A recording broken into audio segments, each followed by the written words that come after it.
Hi everyone, welcome to Labaik Bongcah.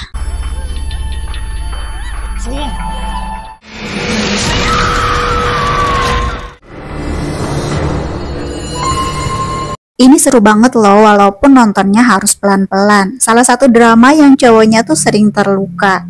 Drama ini membahas tentang ratu siluman atau alien tanaman bernama Siteng. Di masa lalu, Siteng dijebak dan dihabisi oleh siluman yang lain. Lalu mayatnya dikubur di sebuah hutan indah di daerah Dana. Beribu-ribu tahun kemudian, seorang pria tampan bernama Qin Fang pergi ke daerah Dana untuk mencari seorang dermawan yang pernah menyelamatkan neneknya. Dia ditemani pacarnya yang bernama Anman. Namun rupanya Anman ini lagi ada problem sama sekelompok orang yang mengincar sesuatu berharga yang ada di dirinya, tapi belum dijelasin secara rinci apa itu. Nah, supaya Qin Fang gak terlibat di penginapan, Anman sengaja memberi obat bius kepada minuman Qin Fang sehingga Qin Fang akhirnya tidak sadarkan diri. Soalnya Anman tahu pria-pria jahat udah mulai mengikutinya ke penginapan. Dalam kondisi yang masih pingsan, dengan susah payah Anman membawa tubuh Qin Fang ke mobil. Lalu mereka segera pergi dari penginapan.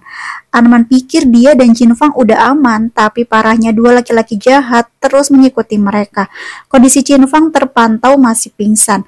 Orang jahat itu terus mepetin mobil Qin Fang dan berhasil menabrak mereka dari belakang. Qin Fang terluka di bagian kepala. Mobil yang ditumpangi mepet ke jurang dan hampir aja jatuh. Dua orang itu menyeret Anman keluar dan memaksa memberitahu di mana benda berharga tersebut. Anman terus berkata dia nggak tahu apa-apa. Sementara Qin Fang mulai sadar setengah-setengah tapi belum bisa mencerna apapun.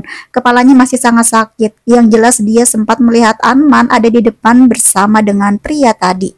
Salah satu preman itu mencari cara lain memaksa Anman bicara. Dia seperti mau mendorong mobil Qin Fang yang udah hampir oleng ke jurang. Anman teriak-teriak minta jangan menyakiti Qin Fang, tapi pria itu nggak peduli.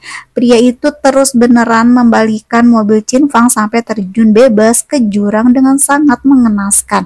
Teriakan Anman terdengar menyakitkan di jalan yang sunyi itu. Mobil Qin Fang berguling-guling sampai ke dasar hutan. Tubuh Qin Fang tertusuk batang pohon yang sangat tajam, tepat di dadanya dalam kondisi terlentang. Qin Fang masih bisa melihat dengan jelas pohon-pohon tinggi yang menjulang ke langit dalam kegelapan itu. Darahnya mengalir ke batang pohon yang menancap ke dadanya. Kemudian Qin Fang menghembuskan nafas terakhirnya. Dia meninggal dunia. Pagi hari tiba, terpantau darah Qin Fang yang mengalir di batang pohon itu ternyata bukan berwarna merah tapi berwarna hijau. Kemudian Qin Fang seperti lagi bermimpi. Dia ada di zaman kuno, melihat sebuah rumah kuno.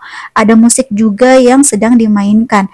Qin Fang masuk ke dalam rumah itu dan melihat-lihat seisi kamar. Di balik sebuah tirai, dia melihat ada seorang wanita yang sedang duduk tapi wajahnya masih tertutup tirai. Kemudian Qin Fang terbangun dengan kagetnya.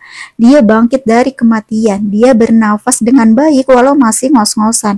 Dia terkejut melihat kondisi dirinya yang ada di tengah hutan. Kok bisa masih hidup tapi dadanya tertancap kayak gitu?